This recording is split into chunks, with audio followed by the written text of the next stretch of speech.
Hi, this is Phil, and I'm here to tell you all about the Capes and Lunatics Patreon. Get early access to all of our interviews, including the monthly Chichester chats with writer and comic book legend DG Chichester, new episodes of classic Capes and Lunatics shows, including The Quantum Zone, This, That, or the Third, and many, many more specials, all completely uncensored. Access starts for $3 a month, full video when you pledge $5 a month. Check out the link in our show notes or go to patreon.com/capesandlunatics. Hope to see you there. We don't need no Galactus. Let the burn.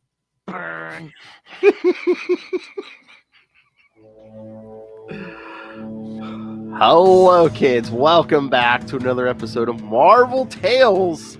Smack dab in the middle of John Byrne January. I am Phil. Joining me, as always, Hubert's #1 fan. It is Justin the Owl, getting ready for another epic adventure. That's right, kids. This episode and next, we're kind of going to be related. This time, we're going to cover Fantastic Four 242 through 244. Lots of twos, lots of fours, lots of guest stars. Some guest stars. Yes. Yeah. Guest stars galore in this story, which makes sense given the subject matter. Oh, yeah. Galactus comes to New York. Yeah, I wonder. And the whole city lifts off into the upper atmosphere. Uh-oh. The island of Manhattan, yeah.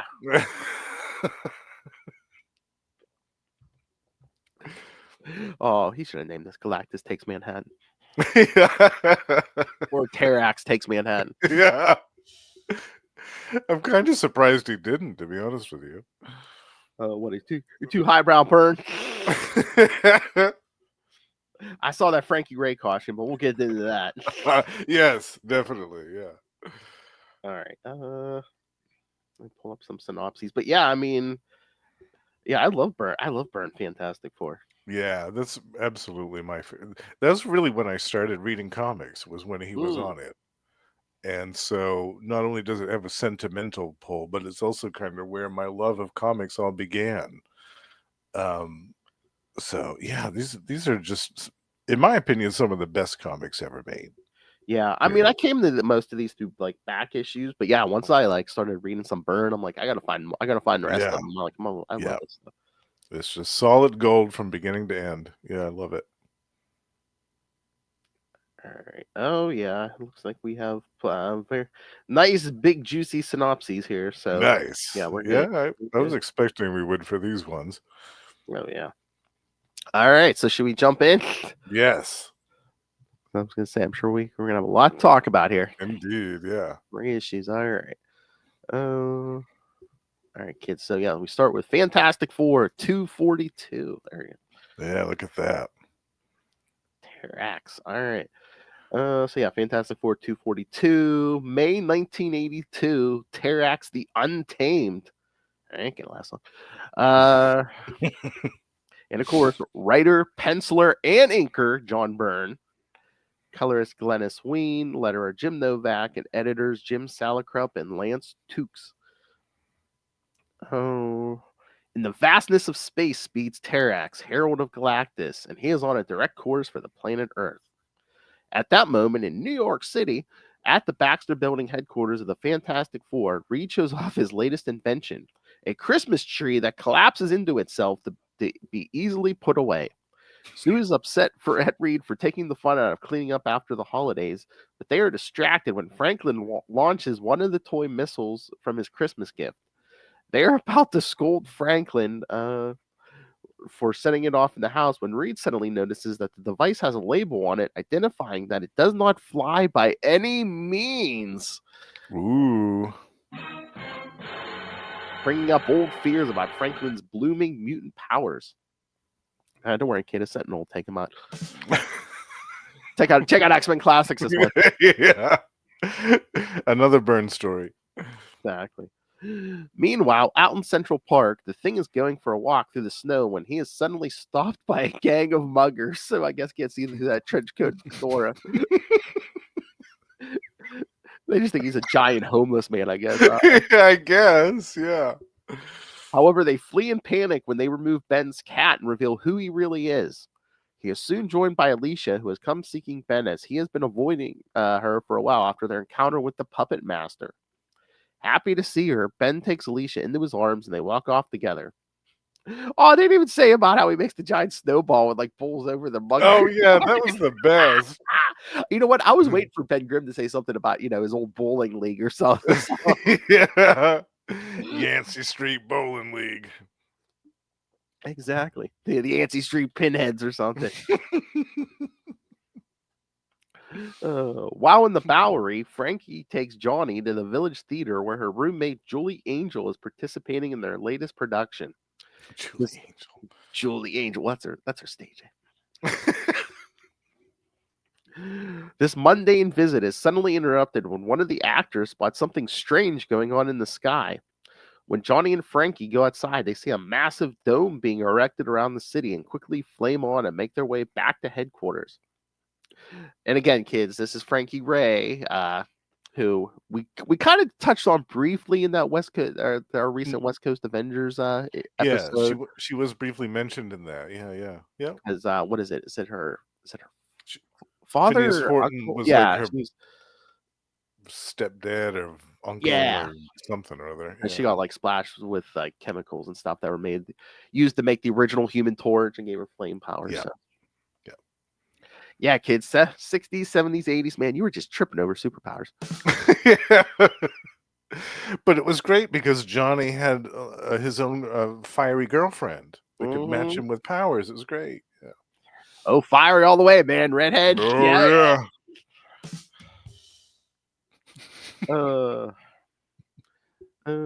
The Fantastic Four all convene in Reed's lab as he analyzes the strange phenomenon and identifies it as some sort of space warp. Rushing into the Baxter building are the two torches who warn the rest of the team to look out. Suddenly, the upper floors of the Baxter building are blasted apart by Terrax, who has finally arrived on Earth, intent on giving it to his master to feast upon. I don't think so.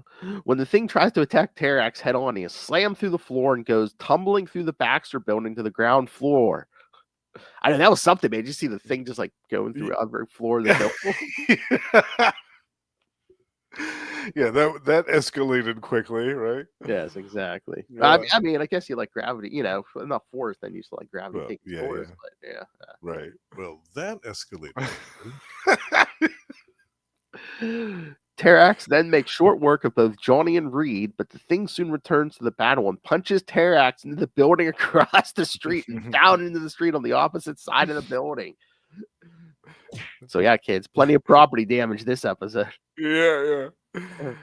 Get your insurance premiums out. Exactly. Recovering from the fall, Terrax spots, and again, kids, topical reference, World Trade Center, and decides that he will complete his mission from there. Raising his cosmic axe from the top of the World Trade Center, he begins creating a barrier around the island of Manhattan that cuts it off from the rest of New York City, cutting off bridges and flooding tunnels. As this is happening, reports reach the neighborhood of Queens where Peter Parker is spending time with his Aunt May. Hearing the news reports, Peter rushes out so he can change into Spider-Man. On the George Washington Bridge is Dr. Donald Blake, who slips away to change into Thor. And away at Stark International on Long Island, Tony Stark also sees the danger and changes into Iron Man. Daredevil also senses the danger and tries to swing into the city, finds some barrier blocks his path. As the island begins to rise up out of the ground and fly off into the sky, both Thor and Iron Man pull their abilities to stop the worst of the flooding and free those trapped in the traffic tunnels that lead into the city. Meanwhile, Spider-Man tries to hitch a ride on the floating island, but finds that the force field around it prevents his webbing from sticking to it. Inside the force field, Reed orders Sue to use her powers to make the field opaque so as not to start a panic among the other New Yorkers trapped with them. Putting on space. Still a better neighborhood. It smells better up here. Oh! Putting on space equipment, Reed, Ben, and Johnny head after Terrax, ordering Frankie to stay behind to keep an eye on Sue. As the Fantastic Four head toward their enemy, panic and looting happen in the streets, earning the attention of J. Jonah Jameson and Joe Robertson of the Daily Bugle. And of course, Jonah wants to blame Spider-Man for the whole thing. Of course. Soon, the three male members of the Fantastic Four reach the top of the World Trade Center where they confront Terrax. When they reach their foe, he decides to show them where he is taking them. Lowering the force field below the top of the World Trade Center, he shows the heroes that they are quickly approaching the ship belonging to Galactus as it is en route to Earth, the next planet to be devoured by Terrax's master. In space, no one can hear you. Yeah. He's got a bad case of the munchies, that Galactus. Oh my. All right. So what you think, Justin? I love this one. Yeah, the first time I read this, I was really surprised by the fight between Terrax and the Thing. I thought, Oh wow. yeah. But then I was reminded, well, he's just Herald of Galactus. Of course, he's got that type of power. Mm-hmm. And I had almost forgotten about Jackie, or what was her name? The roommate Oh, for Julie. Julie. Yeah. Yeah, Julie. I'd almost forgotten about her. Yeah, yeah. It's been a long time since I've read these. And she's doing some like aerobic stuff. I think it's maybe in the next issue, and I'm like, oh, there's some John Byrne stuff right there. Oh yeah. Oh She's yeah. doing some calisthenics on the floor. There we My go. last issue. Yeah, yeah. Yeah. So that was nice. A nice little reminder of her, of Julie. Yeah, but for me, the highlight of this issue is the Thing with the snowball, like Yeah.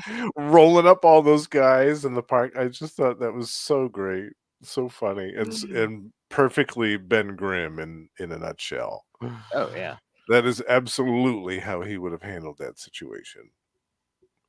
I'm just looking at all the notes here. It's basically saying where all the characters appeared before and after this. Oh, all of them? Oh my word. Oh yeah, you want to know where Jonah and Robbie were before this? Thor and Iron Man, Daredevil, Spider-Man, yeah. But again, a lot of the Galactus and Terrax stuff kind of took place in like between Fantastic Four 210 and 213, where again, remember back in the original Galactus story, Reed got Galactus the promise not to devour Earth, but then when they needed Yes. him to fight the Sphinx, Yeah. he's like, I'll do it, but you got to release me from my promise. And yeah, it didn't mention it in the synopsis, but yeah, Terrax is like mad. He's like, yeah, you guys made I basically was sold into slavery. Mm-hmm. Yeah. Although not that Terrax was a nice guy to begin with. Well, no. And as far as the Heralds of Galactus up to this point, he was definitely the most ruthless. And That again, was without question. and as Galactus mentions later on, I think in the last issue, he's like, I tried it with Norrin Rad, and he was too noble. So Mm-hmm. with Terrax, I tried to go with a dirtbag, and that kind of blew up in my face too. And poor Airwalker really didn't get a good shot at being a Herald of Galactus. His tenure was so brief. Yeah, I was gonna say, as a Herald that. Yeah, did Firelord get like a long period either? Because I'm trying to remember, because those two don't seem to get as much credit, I swear, as No. Silver Surfer, but like Terrax too. Yeah. Well, Firelord, yeah, I don't even remember how long he was the Herald, but I felt like Airwalker's time gets completely glossed over Oh yeah. because it was so brief. All right. Oh, here's another one we gotta get back to someday. All right, Justin, you know where Terrax last appeared before this story? Let's Give you, see. I'll, This is I'll give you, 1982. I'll give you a hint. Beginning of this year. I mean, we didn't cover the issues, but we covered the series. Oh, Thor? No. Terrax was last seen in ROM 26 and 27. Oh, that's right. Because Galactus shows up there. Yep. On Galador, yes. Yeah, because Galactus attempts to consume Galador, but both he and Terrax were repelled by Rom and the Space Knights. Yes. Oh, that was a hell of a story because they actually convinced Galactus to try and go after Wraith World. Yes. Which is the living planet of their most hated and despised nemesis, the Dire Wraiths. And that was the first time that I saw Galactus get his ass kicked. Yeah, and that's in that first omnibus that came out. Yeah. like a year ago, kids. Yeah. Yeah. That's amazing. So. Wow, I didn't realize that was the last time. I guess for some reason I thought that happened after this story, but my timelines are all mixed up. Oh, he appeared all over the place because again in the is it this issue or the next one where he's basically like, oh, this stupid planet, and it's like, oh yeah, it's referring to like Rom and Dazzler. Oh, Dazzler. I feel like for a while Galactus was almost like Doom, like everyone got a shot at him. Yeah, exactly. Yeah. Well, then again, he tries to make Dazzler his Herald. The villain of the month. Yeah. Oh, that's what we should have did to wash the taste of that Dazzler graphic novel out of our mouths. We should have did more of the ongoing series. Oh yeah, I That's know. another one. There's another one we got to get back to. All right, another one. Yes. More Dazzler, more Rom. All right. There's a whole month's worth right there, Phil. That's right, kids. That's the official sound for our official list. Yes. Yes. Yep. But I love like even like the first page of this issue. It's just like space. It has been called many things: the endless ocean, the fire. You know, just the whole thing of look there, look here, the birthplace of the cosmos. Look here, and then just like the one asteroid pulling away. Yeah, Terrax just staying on. Yeah, I love that. Yeah. What a great opening for the issue, right? Like immediately, it's your attention is there. You're like, oh, I want to know what happens here. And again, I don't know why Sue's getting mad about that Christmas tree. That would sell. That would absolutely, yeah. I mean, we have one in there. I mean, a mint. I mean, you have them now. That we have one, the Christmas tree. You know, it's the pre-lit tree. It's Wi-Fi. You turn the lights off and on through Wi-Fi. You can do it with Alexa. Oh, nice. Yeah, I love it. Yeah. Come on, Sue. I got to buy the Baxter building. Oh, I got to fund my latest scientific project somehow. Shh, please don't be upset, my child bride. Shh. Oh, exactly. It's Byrne. Shh, my child bride. Yeah. We'll get there pretty soon in this series. They talk about that pretty quick. Thank goodness they put that label on that Franklin's toy. This is not a flying toy. Thanks for clarifying that for us. Oh, and the other thing that the synopsis didn't mention, Ben's like back to like his original like look that he had like back in the beginning of the Fantastic Four. Yeah, like kind of orange lumpy. Yeah. Like orange lumpy oatmeal. Kind of what Sharon Ventura would look like when she first became a thing. Yes. The initial metamorphosis. But yeah, just great stuff from Byrne here. And again, packing in all the guest stars. Yeah, I love it. It makes sense though. They're right in that area where all the superheroes are. Exactly. All right, you ready for the next one? Yes. Again, this is a good cover. I mean, and again, you got a bunch of the guest stars on there, and yeah, and just like showing the scale of Galactus. Yeah. This is it, everyone versus Galactus. Everyone. We see more. Everyone. I don't think we're damn X-Men. Come on. Yeah, well, are they in New York? They're outside. I mean, was it at this point in Westchester? So it's like outside Manhattan. So. Oh, okay. Yeah. It would have taken them a while to get there in the Blackbird. Yeah. All right. So Fantastic Four 243. Hold on. Fantastic Four 243 from June 1982. Shall Earth Endure? I think we got the same team here. On the ruined top floors of the Baxter building, Frankie Ray learns from Sue Richards that the stone man attacking their teammates is Terrax, Herald of Galactus. Realizing that Galactus is actually a real being that exists in the universe sweeps the young woman with awe. Meanwhile, at Avengers Mansion, Captain America and the Wasp arrive to learn from their butler, Edwin Jarvis, that all the auxiliary generators to the mansion have been mysteriously cut off. While they frantically scramble to make sense of what is happening in Manhattan, Jarvis finally notices that there is something wrong with the sky. Indeed, there is, as Sue Richards strains to keep a force field around the city visible so that a panic doesn't start when the locals realize that Manhattan is now speeding through space toward the ship carrying Galactus. As it gets ever closer, above the top of the World Trade Center, Reed, Johnny, and Ben face off against Terrax. Terrax offers the three male members of the Fantastic Four an ultimatum: free him from his. Mm, oh, hold on, my screen jumped here.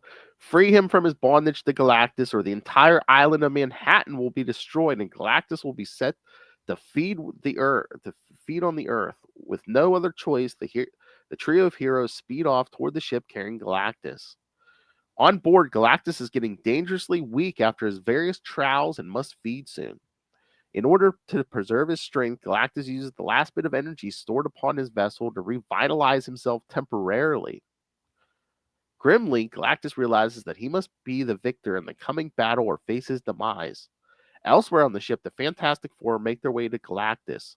Along the way, Reed reminds Ben that Galactus can now feed upon the Earth after the promise he made was lifted in exchange for helping the Fantastic Four to defeat the Sphinx. When they finally find the Galactus, they inform him how Terrax has taken the entire island of Manhattan hostage. In order to force the Fantastic Four into bargaining with Galactus to release Terrax as his herald. Before Reed can make a proposal as to how to deal with the issue, Terrax grows impatient with the lack of battle and decides to face Galactus alone. Having had enough of his errant herald, Galactus unleashes his power, teleporting Manhattan and everyone on it back to Earth. Back to the Baxter building, Sue collapses after straining herself to keep the force field visible. Frankie is at a loss at how to deal with the situation, still in awe over Galactus. While at the top of the World Trade Center, Terrax unleashes a furious attack on his master.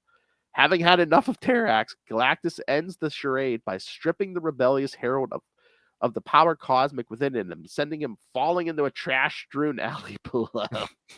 Yeah, take out the trash.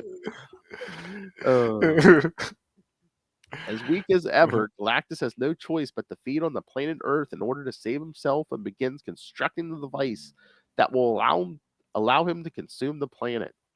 When the device is completely constructed on top of the World Trade Center, Reed begs Galactus to stop. His pleas go unheard, but before Galactus can activate the device that will drain Earth's life energies, he is struck by a bolt of lightning summoned by the Asgardian thunder god Thor. He is joined in the attack by his fellow Avengers, Iron Man, Captain America, and the Wasp. The four additional heroes join the battle and are able to stagger the ever-weakening Galactus. The battle also draws Spider-Man and Daredevil, who feel that Galactus is way out of their class and resign to the fact that all they can do is sit back and watch. Which I'm not disagreeing with them, but I'm like, the Wasp is in there. Right. Yeah. And again, I love Captain America, but Yeah. What's that shield gonna do, right? I mean, that's the other thing going for. He got that indestructible shield. Yeah. Instead of just sitting and watching, they could, help the innocent bystanders that are running around in a terrorized panic about what's going on around them. Try to web Galactus's legs up, something. Something, yeah. Instead of just sitting there and be like, "Oh, I wish we had a bucket of popcorn." Oh, okay. Or I mean, I've seen him do it before. Make like a giant slingshot out of that webbing and just start Yes. stuff a Galactus. Something. Yeah, hurling chunks of destroyed buildings at him or whatever. Exactly. Yeah. The battle continues to go in the hero's favor as Doctor Strange arrives and uses the images of Icon to make Galactus see the ghosts of all he has killed. Yeah. How about that? Man, how many billions is that? Yeah. Horrified, Galactus begins to scream as Reed lands the final blow that sends Galactus toppling. Oh, what's that Galactus scream gotta sound like?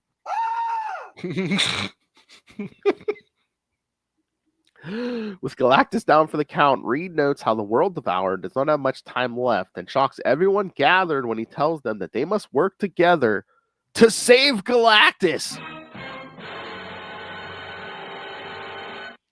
Plot twist.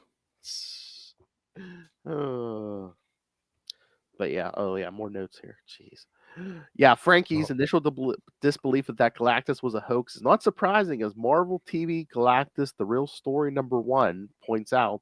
There is an entire section of society that believes the Fantastic Four's battle with Galactus was nothing more than a publicity seeking hoax, among other wild and crazy conspiracy theories. Years ago, I would have been like, really? But people will believe or disbelieve anything. Yeah. You tell me Galactus is real. Next thing you know, you tell me that them injections work. The These moon landing work. was faked. You telling me them aeroplanes made that World Trade Center fall? I don't think so. Okay, Marvel TV Galactus: The Real Story was from April 2009. So, Oh, okay. yeah, I never read that before. Okay. Hmm. All right, so yeah, what you think, Justin? I the only problem I have with this is when Terrax confronts Galactus. Hmm. I thought, okay, that's dumb. Like, you're gonna go after the guy that gave you all of this power in the first place. Like, he essentially transformed Tyros into Terrax by bestowing the power cosmic upon him, right? So Terrax knows this and he has a decent plan by forcing the heroes to do his dirty work for him and basically assassinate Galactus for him. Mm-hmm. But then he gets impatient. He's like, "You guys aren't doing it fast enough," and he cuts a swath through the side of Galactus's ship and Well, he's starts like, I don't hauling hear any ass. fighting. I don't hear no battle. Yeah, what's going on in there? And then he confronts Galactus, and I thought, that's dumb. Like, that's dumber than dirt, because this guy not only gave you the powers in the first place, what makes you think that he can't take those powers back in a heartbeat? Especially given the fact that you know he's already weakened and in a state where he can pretty much use whatever power he can get his hands on. Especially power Basically that like came from him. exactly like a starving man eating scraps of a meal. Yeah. Like I just don't. When that happened, I was like, "What are you doing? That's so stupid. You're going to confront him, and he's just immediately going to take his powers back." And that's what happened. And hilariously, he just kind of plummets to his doom in some back alley in Manhattan. It's just, I thought that was really kind of anticlimactic. I thought that's Well, bomb. it's funny you phrased it that way, because I believe when he next appears, he will be fighting. Will be confronting Doom, Doctor Doom. Oh yes, yeah, Yes, yeah. plummeting to his doom. Yes, I see To what his you did there. doom, yeah, yeah. I see what you did there. Bravo. We'll be covering that one at some point. Oh yeah, we have to cover Oh that stuff. yeah, Oh yeah. yeah. That's classic. Yeah. Oh hell, if not here on One World Under One World Doom, Under Doom. You to do got some it. burn Yeah. Doctor Doom stuff. Yeah. Yep. Yeah. But other than that, I love this issue. That was the only thing I had a problem with. I thought Mhm. that's dumb that he's just going to charge up to Galactus and start this stuff. It was just to have his powers immediately stripped away, and then like that's it. That's the end of the threat of Terrax right there. Just I thought that was kind of dumb, but Yeah, I know. the rest of it I liked. Yeah, and I liked the cliffhanger at the end. They're like, "Uh-oh, Galactus is dying. Now what do we do?" Because I don't remember, and maybe you can clarify this for me, Phil. I don't know if at this time it had been established that Galactus was like an important part of the balance of the universe. Yeah, I don't know if they can ever come out and say it, but I mean, next episode, they do, but I can't remember if yeah, they said it beforehand. I mean, I know we do know that Galactus was like the last remaining being from the previous universe. I know that. Right. Yeah. But I don't know if before this it had been established that he was such an important cornerstone of the universe. Part of the food But chain. right, exactly. Um so that was cool to harken back to those days of Mm. kind of, I guess you could say it's early Galactus, because they definitely did more with him after this. Oh yeah. Yeah, but I love it. Anytime John Byrne draws Galactus too, I'm Oh yeah. immediately happy. God, it's so good. It's Oh, tremendous. And just to call back to stuff we've previously covered, yes, it says before the last time the Avengers and the Fantastic Four interacted with each other was Death of Captain Marvel. Oh yeah. Before this, Which was what? That was 80, right? 1980. I think so. Yeah. Let me see. It's. I know it's early 80s. 82. 82. Oh, okay. So same year. But okay. And after the events of this story, Daredevil next appears in Defenders 106, where he helps the Defenders stop August Masters and his army of telepaths. Oh, which have you covered that on? No, we covered. Is that some of the Defenders we covered? Did we cover that one? I think so. Yeah, isn't that the tie-in one with Captain America? Oh yes. We did cover that. Yeah. I couldn't remember if we had covered that one or not. That was that crazy one. Yeah. Justin all of a sudden pulling the old lady from the Titanic. It's been 84 years. It's been 84 years. It's been 106 episodes. We've already covered so many stories. I know. And there's so many more we want to I know. The list still keeps growing. That's right, kids. All right, should we get to the last one? Yes, the epic conclusion of this tale. Talk this thing out. All right. And again, kind of spoilers on that cover. Kind of a big spoiler on that cover there. Yes, an important transformation takes place here. All right, so Fantastic Four 244 from July 1982, beginnings and endings.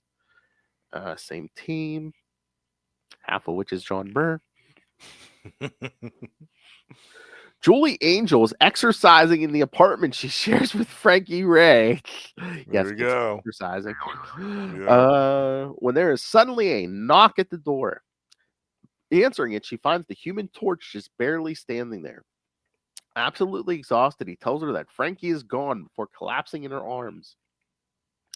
Julie brings Johnny to the couch and then makes an emergency call to the rest of the Fantastic Four. Not long after, both Reed and Sue arrive at Julie's apartment, and she learns that Johnny went missing 5 days previously after what happened to Frankie. Reed tells Julie that what he is about to tell her is incredible. Galactus has fallen in battle against the Fantastic Four in the Avengers and is on the very brink of death. However, Reed Richards is unwilling to let anyone, even the Devourer of Worlds, die.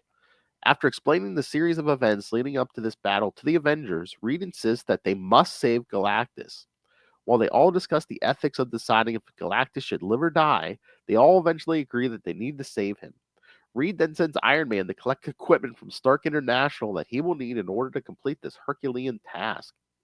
Soon, Reed builds a massive device around the Galactus that will re-energize him. He then commands Thor to launch to unleash the full fury of his hammer Mjolnir, but Galactus is greedy and begins absorbing more and more energy, threatening to drain Mjolnir of all its power.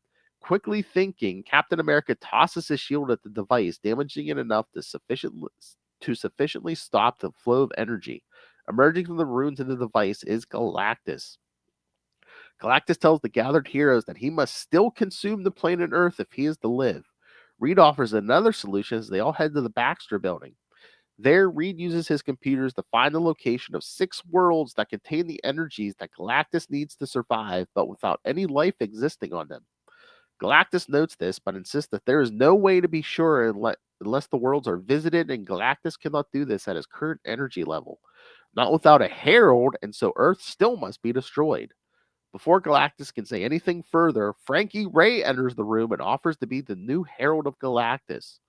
When Galactus mentions that he has not the energy to expend to grant her powers, Frankie shows that she sure already has some by flaming on. Galactus finds this acceptable and agrees to make her his herald. When Johnny tries to stop her, the rest of the Fantastic Four hold him back as Frankie is transformed into a being capable of traveling through the depths of space unaided.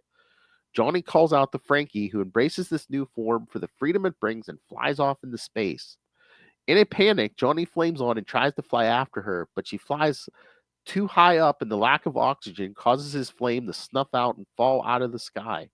When Reed chastises Galactus for choosing the girl, Galactus tells him that she chose her own fate. He then thanks the Fantastic Four for saving his life, having now considered the closest thing to friends that behind such as himself can get. With the story done, Angel is completely floored by it. Reed and Sue then convince Johnny to come back home with them and thank Julie for her help, leaving her to think over what she has been told. Prologue 1. Should that be Epilogue 1? Construction has begun in earnest to rebuild the 5 floors of the Baxter building that were destroyed in the Fantastic Four's battle with Terrax. While Reed and Tony Stark oversee the operation, arriving by helicopter is Walter Collins, the Fantastic Four's longtime landlord. He is furious over the recent damage done to his building and begins making demands. Finally, having had enough of Collins' constant threats, Reed decides to take advantage of a clause in their rental contract and buys the entire Baxter building outright. After seeing the amount on the check, Collins walks out without another word. Meeting up with his wife Sue, Reed then places a call to the Latverian embassy to see if they can send the inert body of their former leader, Doctor Doom. The Latverian ambassador tells Reed that the FF can bring him on Thursday. However, as the ambassador hangs up the phone, Doctor Doom, or at least someone posing as him, commends the ambassador for following orders and vows that he will destroy the Fantastic Four. Epilogue 2. Reed and Sue are going out for the night, leaving Franklin in the care of Ben and his robot Hubert. After Franklin's parents leave, Ben begins trying to solve a Rubik's Cube that was sent to him by his longtime tormentors, the Yancey Street Gang. Giving up on the toy, Ben hands it over to Franklin to solve. The boy tries his best but cannot solve the puzzle. Becoming increasingly frustrated, Franklin's powers flare up, solving the puzzle but also causing Hubert to explode as well. No! What did poor Hubert do to you? It was an accident. He Thoughts? was your little buddy. Exactly. Hubert. Thoughts? Justice for Hubert. Ah, No, I love this. I had learned about Frankie Ray becoming the Herald of Galactus much later after this. like the Silver Surfer, probably. Yeah, the Silver Surfer stuff.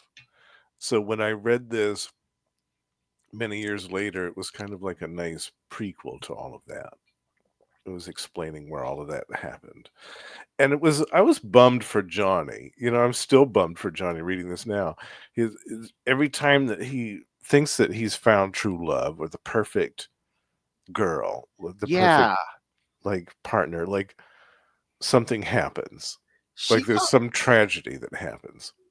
she comes off as she doesn't come off as good to me in this issue because I mean, first, when she says I'll be the Herald of Galactus, Reed's like, eventually you're gonna have to lead him to worlds where there's like life, and she's like, oh, a few flesh bug-eyed aliens. I'm The like, bug-eyed aliens, yeah. Okay. Okay, yeah. And anyone else in right. the universe can say that about Earth. Okay, yeah.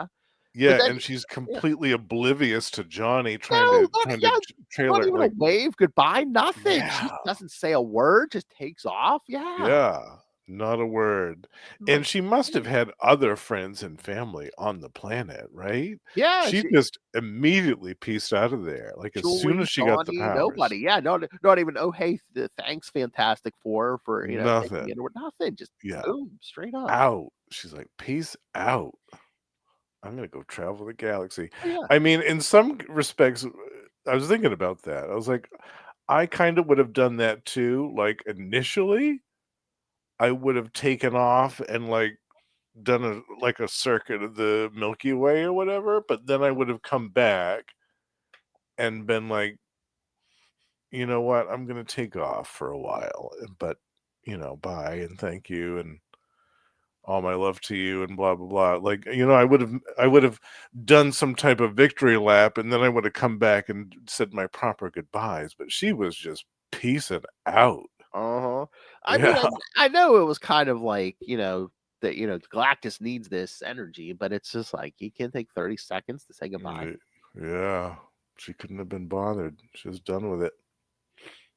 Because Yeah. even Johnny said, "Is it this? Is it this one?" And Johnny's just like, "Yeah, every seems like every romance I have is doomed." Yeah, poor guy, man. He is wrecked at the end of this, and I can't say that I blame him. No, I mean, looking upon his track record and what's happened to it, I just and we poor haven't even guy. hit Elijah yet. I know. I know we're still like a decade off from that.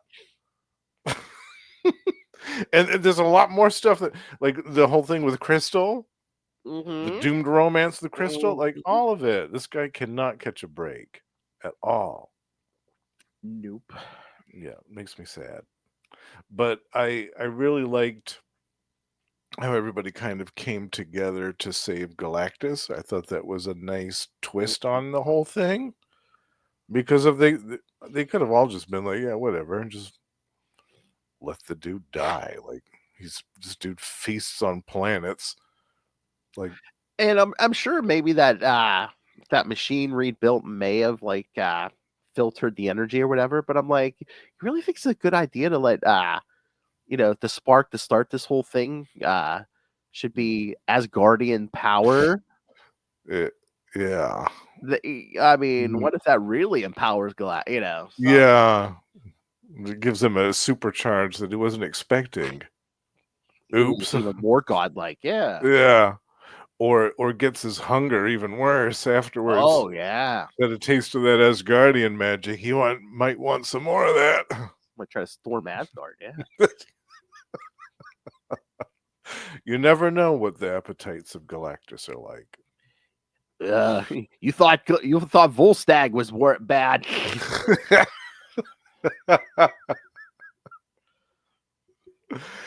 There must have been a story where Galactus was in Asgard at some point.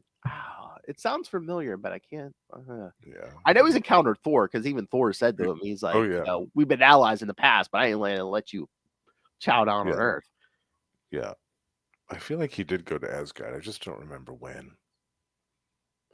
There's a story for you kids. Galactus and Volstagg and An hot dog eat eating off. contest. Yeah. Pie eating contest. Either that or Volstagg's just like telling this tall tale of I outdid Galactus.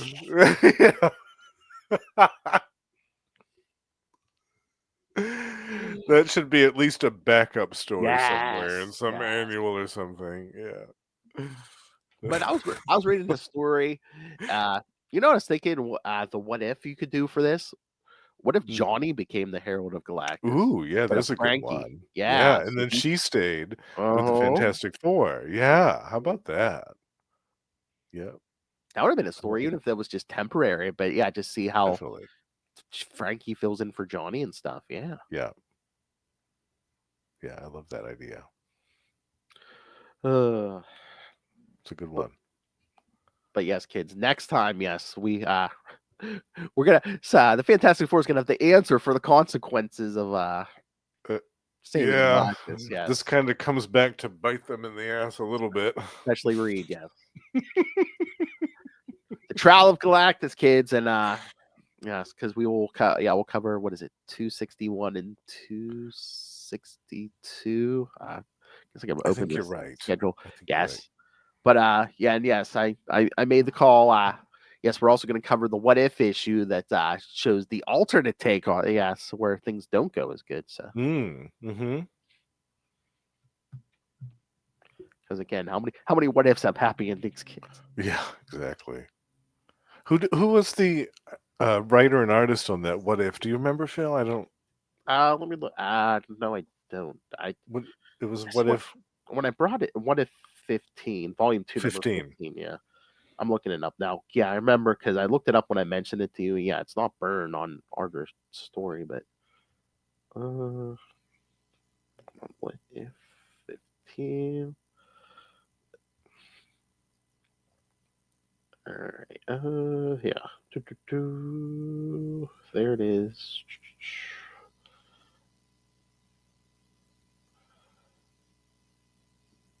Where's the credits at? Mm.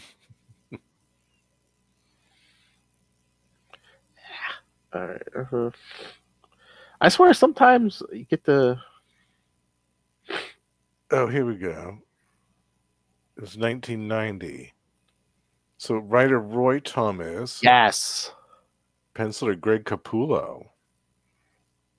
Okay. I haven't read that one in A Dog's Age. I didn't know Roy Thomas did that one. Wow. Okay. Yeah, I'd forgotten it was Roy Thomas. Yeah.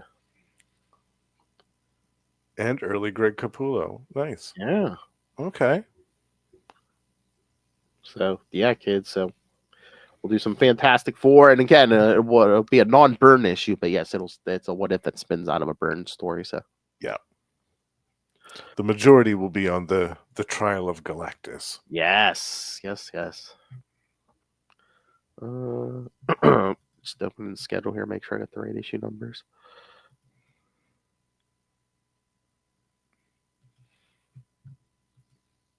Yeah, we got to give the kids their homework. Their reading homework.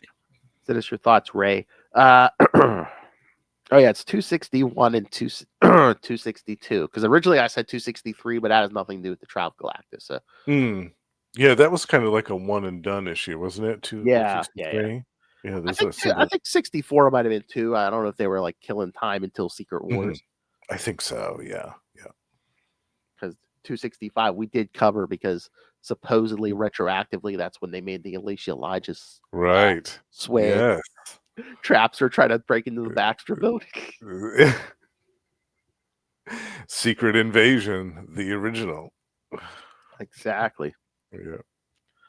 All right. Anything else, Justin? No, I'm happy that we revisited this epic tale. Even though it really wasn't Terrax's finest hour, it still was a good Galactus story. And even though I'm still bummed about what happened to Hubert, and I don't understand why they never rebuilt him after this. It's just like, okay, well, I guess we won't build any more robots around Franklin. I was going to say, did we put any other robots? I don't know. They could have made someone with like a psionic shield on it or something so that he couldn't blow it up so easily, but exactly. That's all right. That would have required some extra effort. Reed had other more important things to do. I get it. He had to make some Christmas trees and stuff. Hey, man, he had to buy a building, all right? The man is busy. I understand. Who was it?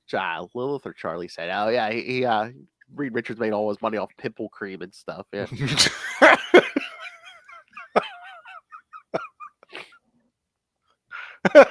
Hey, man, he can experiment. When they started, man, Johnny was a teenager. Come on. There. Does that work on your skin? Yeah? No? What? Are you saying it feels inflamed? Yeah, and who knows how many exfoliants that he's copyrighted using on the thing. Oh, jeez, yeah. If this works on Ben Grimm's skin, it'll work on yours. Oh, that's the other thing. I think, Ben Grimm looks like his lumpy self because Reed tried to cure him, and yes, that's right. It just reverted him. Yeah, that is true. Yeah. Yep, they almost did it. Mm-hmm. All right. So yes, next time 261, 262, and what if number 15? Well, volume 2, number 15 for the alternate take on that. The Trial of Galactus. That's right. All right, kids. So yeah, send us your thoughts. And again, a lot of the shows doing John Byrne January, X-Men Classics. Check it out. Where we did Proteus. We also did Days of Future Past. Days of Future Past. Again, you got some stuff on the DC side. You're gonna get Spider-Cast episodes, and Daredevil episodes. Oh, yeah, I didn't mention Frankie Ray's costume. Again, if you look at it from the back, all it covers is her butt. Oh, yeah. Yeah, this must have been before that shading thing that we were talking about in the Avengers issues, where they didn't want it to look like someone was naked. Oh, that's not John Byrne. John Byrne's like, don't you censor my art? Yeah. She's naked if I say she's naked. If That's paint. That's paint. That's what I say.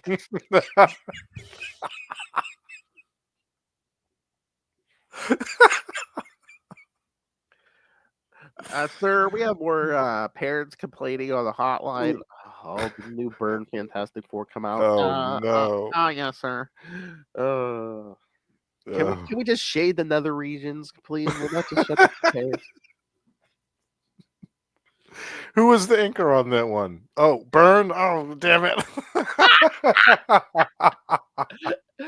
Getting Bob McLeod in here. Stat. Who was Byrne's accomplice on that?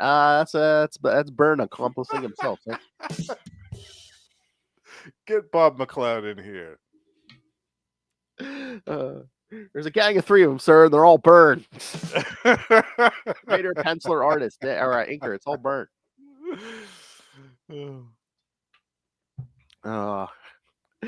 It's the holy trinity of Byrne. And then he was doing the lettering on Namor later on. Yeah. Doing almost all of it. All right. So yeah, kids, send us your thoughts on the Fantastic Four issues, basically anything John Byrne January we're covering. Your thoughts on John Byrne work in general. Even after January, we'll still. Oh yeah. You know what, kids? Yeah. Send us your request. You know what we'll do? We'll put it on the list. We'll put it on the list. And eventually we'll get to it. 2026 could be a banger, kids. Send us your thoughts. Email us CapesandLunatics@gmail.com or call the voicemail 614-382-2737. That's 614-38-CAPES. And remember, you can find all things Capes Lunatics, episodes, social media, merchandise. Get the brand new Capes Lunatics merch, the classic Capes and Lunatics merch.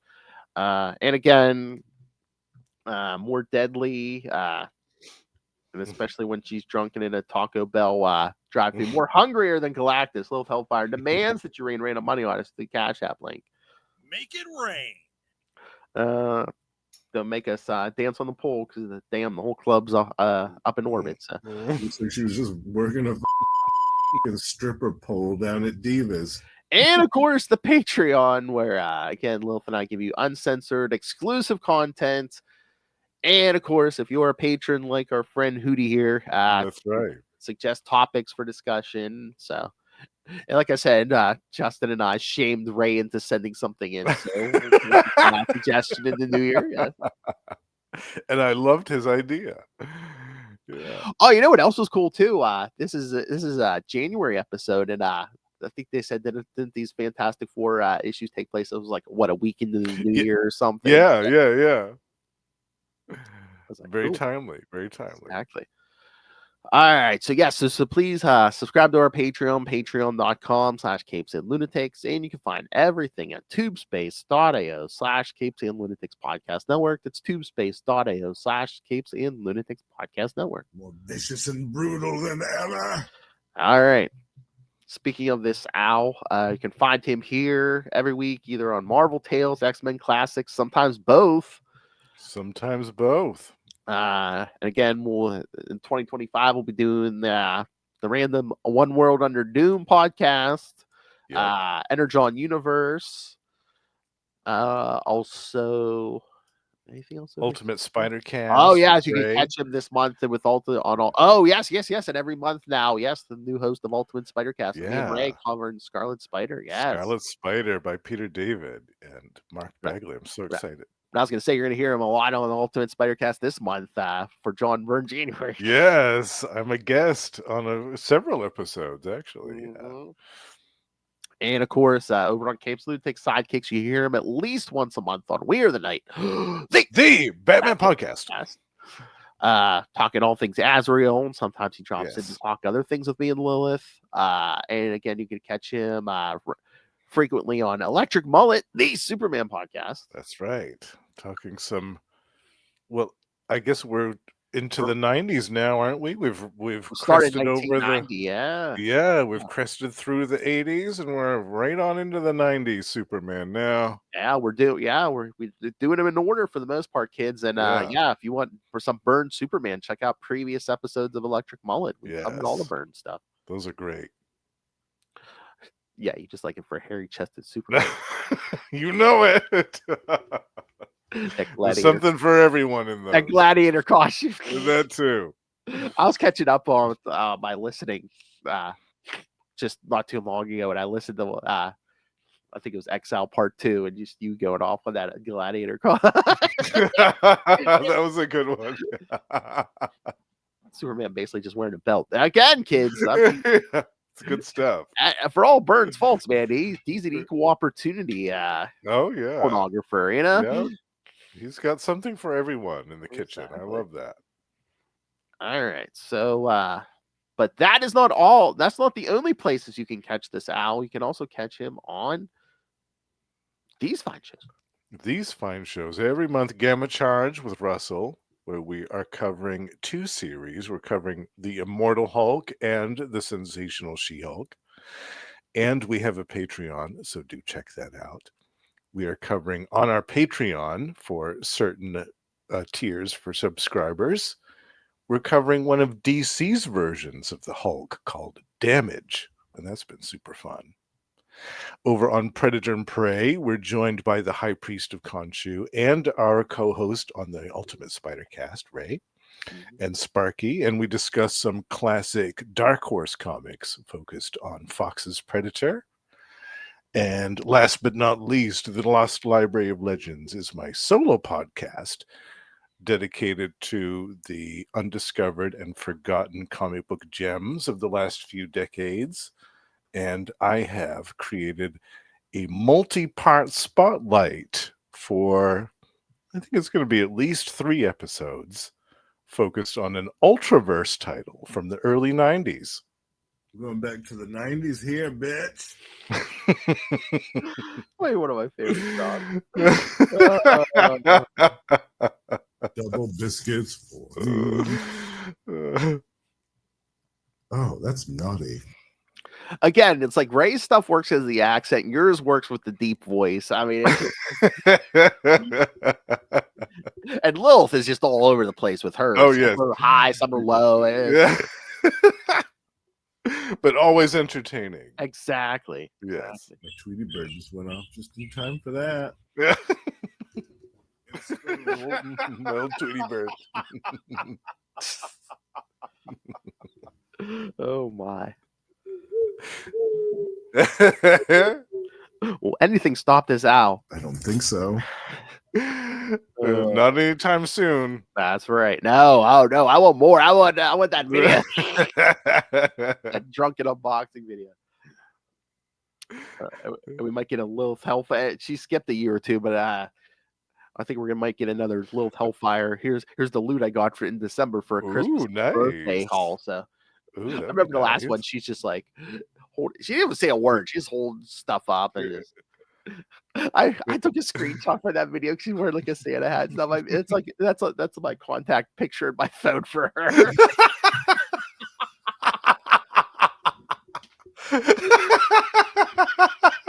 Oh my god, that's perfect. Yeah. Oh yeah.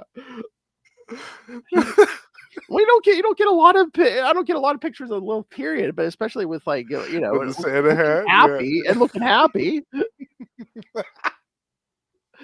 Oh, right. I love it. I love it. All right, kids. Thanks for joining us again. Next episode. It's Fantastic Four 261, 262, and What If 15 for the alternate take. The Trial of Galactus. That's right. Man, we're having fun. Man, John Byrne January is going by too quick. Yeah, I know. This is great. We've got to do this again. And we're going to get the Captain America in February. Yes. A bunch of count. All right, kids, come back next time. And remember, watch what you eat.